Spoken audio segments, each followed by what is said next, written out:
Lods, andito tayo ngayon sa Excelente dito sa may Palangka Street sa may Quiapo, Maynila. At ito na nga po mga Lods, ang Excelente Chinese Cook Ham dito sa may 155 Carlos Palangka Street, Quiapo, Manila. Mga Lods, ayan o yung address o. Nagtitrending to mga Lods sa pag December, lalo dahil sa kanilang sikat na ham na tinitinda, cook ham na mga tinitinda mga Lods. Tara Lods, pasok tayo.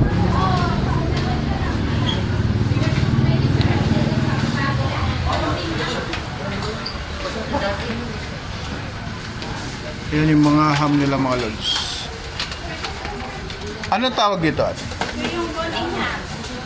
Baboy? Baboy. Kasi parang laki, no? Malaking baboy siguro yan. Kaya po. Lahat yan ito. Ito walang buto. Ito. Yung pag yung pinipilahan dito pagka Pasko. Ito. Pinipilahan tapos yung mga slice. Kasi haba ng pila dito pagka no? Pagka December haba ng pila. Mga yung mga weeks, mga simbang gabi days na mahaba pila dito. Excelente Cook Ham. Pila-pilang pila din, no? Haba ng pila. Sige ate, salamat. Ay, sorry. Isa pa lang.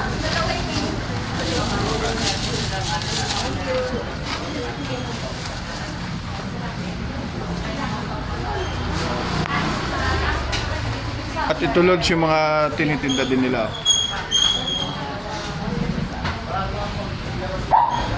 Hamonado, garlic longganisa. Yan yung mga Lods, yung mga price para may idea na kayo, budget nyo pagpunta nyo dito sa Excelente Ham dito sa sikat at pinipilahan dito sa Quiapo, Maynila.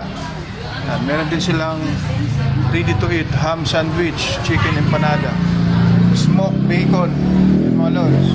Smoked bacon, yan yung mga price nila. Mix sausage. Yan, para may idea na kayo mga Lods pagpunta nyo rito. Yan po yung mga presyo. Chinese ham slice, sweet bacon.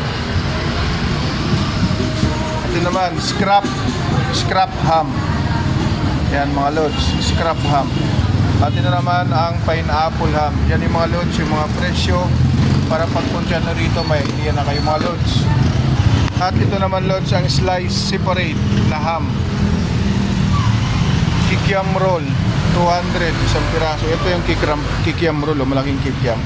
At per shape ham 800 pesos.